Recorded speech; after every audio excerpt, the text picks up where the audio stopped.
kati luli nabalaga omuntu engeri gyasobola okubbamu password yo ng'ayita mu browser, naye leero katugezeeko okulaba engeri omuntu gyasobola okubbamu password yo ng'oli ku kompyuta yo ng'ate ye ali ku kompyuta ye.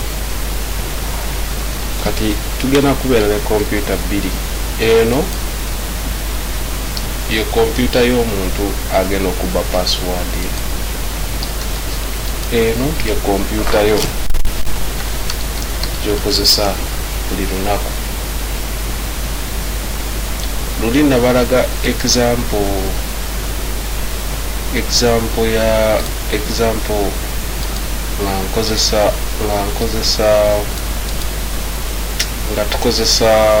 nga tukozesa Facebook.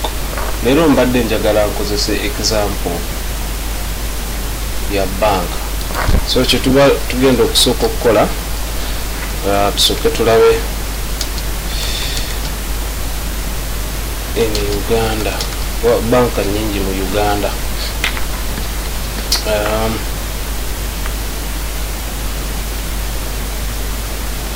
Tulabe bwe tuba tufunyeyo banka emu.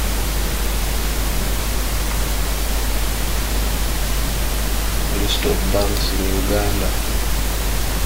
Banka zino zonna ebiseera ebisinga kati zonna zakulaakulana, osobola okuloginga in n'okyusa ebintu byo.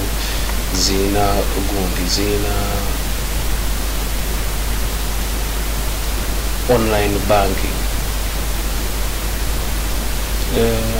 DFCU eno si banka ya kale tugezeseeko DFCU bank eno Uganda. DFCU bank Uganda, tulabe.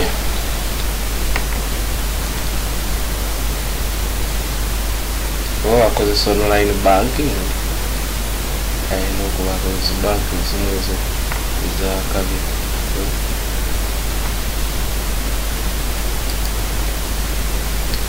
Online banking DFCU bank Uganda. Omuntu bw'aba ayagala kuloginga in ku gundi yaffe atwala akasente kaffe. Kati ebiseera ebisinga omuntu omujagujagu aba agenda okukwata eno web page agibuilding bulungi, naye olw'okuba nti bitwala obudde na buli kimu bwe bityo, tugenda cloninga page eno nga bw'ogiraba. Kye tugenda okusooka okukola, tugenda gicloninga, naye nga tetunaba gicloninga katusooke tu creating a directory we tugenda okuteeka files ezo.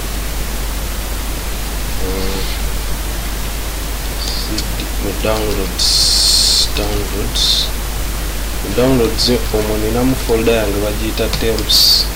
Tugenda kukola mu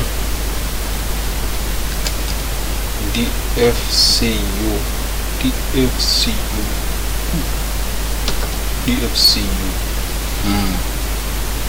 kati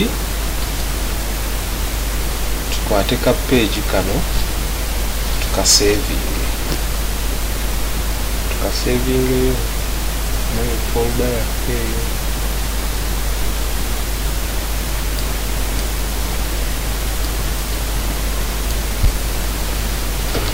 File nja gikyusa ngiyite siwa tuwagala page ka tugisave. Kati tusavinze page eyo.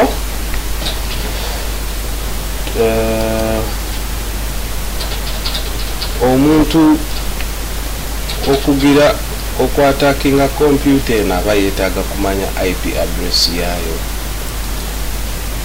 Nsooke nkebere wano tamini, tusooke tukebere IP address ya kompyuta eno.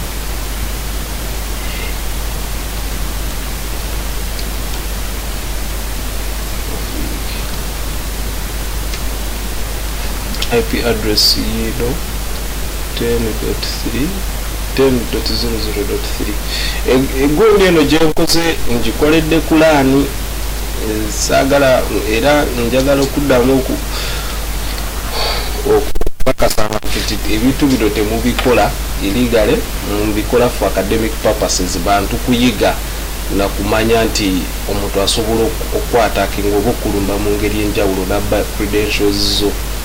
Egundi yange yakuyigiriza abantu kweprotectinga oba kituyita cyber awareness, wabula siyigiriza babbi, ate manya nti bw'oba ogenda kikola mbobba abantu bajja kukwatira bwereere kubanga waliwo ekintu kyetuyita cyber forensics. Ate bino ebiseera ebisinga waliwo ebintu byessiraga era kubanga mbasa bajja bakwata anyway kyoba omanya. Kati bwe tumala ofuna ka IP address ako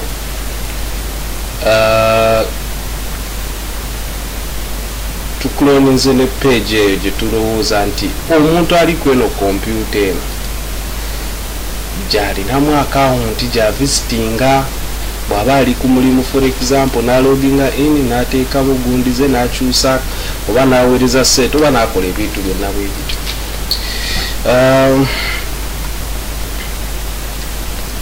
Tugenda kulaba tusobola okubba ka password yako oba tetusobola.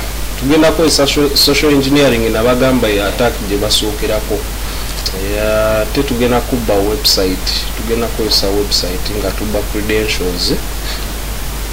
Engeri gye twasavinze page eyo tugenda kola custom import okucloninga page eyo tugiimportinge muno. Then tool genda kunsaba IP address y'omuntu gwe njagala okwataakinga yabadde 10.0 zabadde meka ngezeeko wano bulungi tulabe.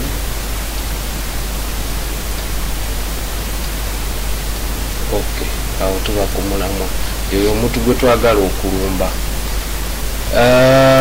Clone yaffe twagisavinze mu root directory mu downloads, netugiteeka mu templates zange, then netuteeka mu dfcuc eyo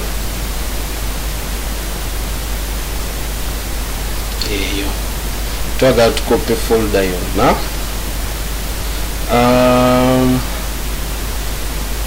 URL ya website yeno yabadde eno si eyo. Tukikwate tukiteeke wano.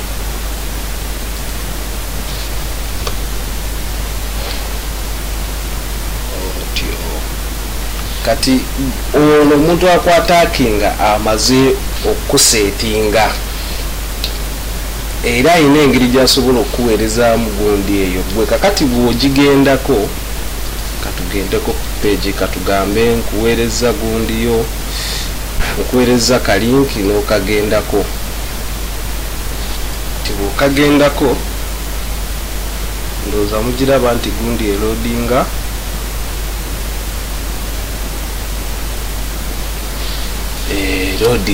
Terodinze kangezeeko screen katono bwetu tulabe bulungi kiki erodinze.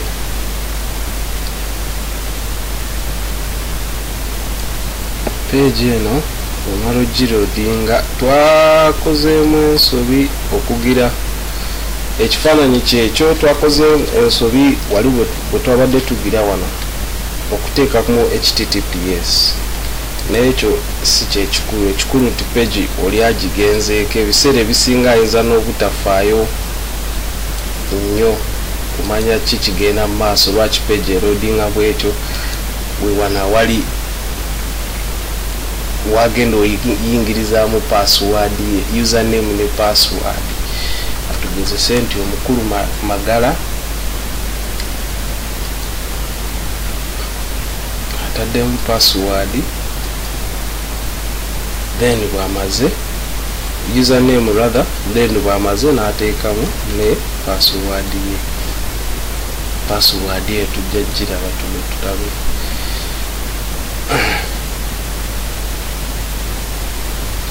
Ndowooza mulaba kweno kompyuta yataaka ki ekigenda mu maaso, ate bw'amala oklikinga login emuleetera original page eyo yennyini.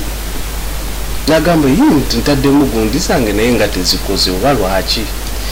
Naye tunuulira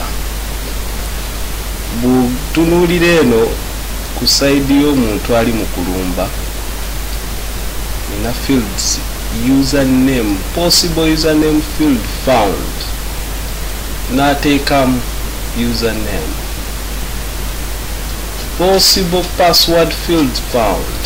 Mulaba password gye twataddemu enkoko magala gy'aba ataddemu. Kati awo omuntu aba afunye bulungi nnyo password yo eya gundi, era aba ajja kusobola okuloginga in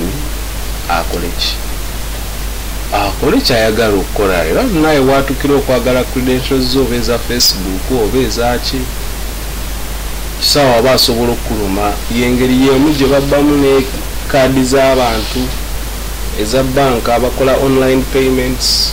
Kwegamba information yonna oli omuntu gy'aba ayagala ng'olina ogiyingiza mu website mu forms and so on, aba agenda kugifuna bulungi nga bw'okibulira. So nja kuba mbalaga ate engeri oba the different ways omuntu gy'asobola okuweerezaamu link eyo. Gwe n'olowooza mbu link ya DFCU bank era n'ogigendako n'otuuka ku page ng'oba ya DFCU oba nga ya Facebook oba nga yaki. Musubscribinge, mufollowinge, musharinge. Lesson eddako naye egenda kubeera nzibu nnyo nga nkulaga engeri gye baweerezaamu information eyo, balaga n'engeri endala era gye basobola okukola ebintu eby'enjawulo. Mwebalenjo mwebalire ddala.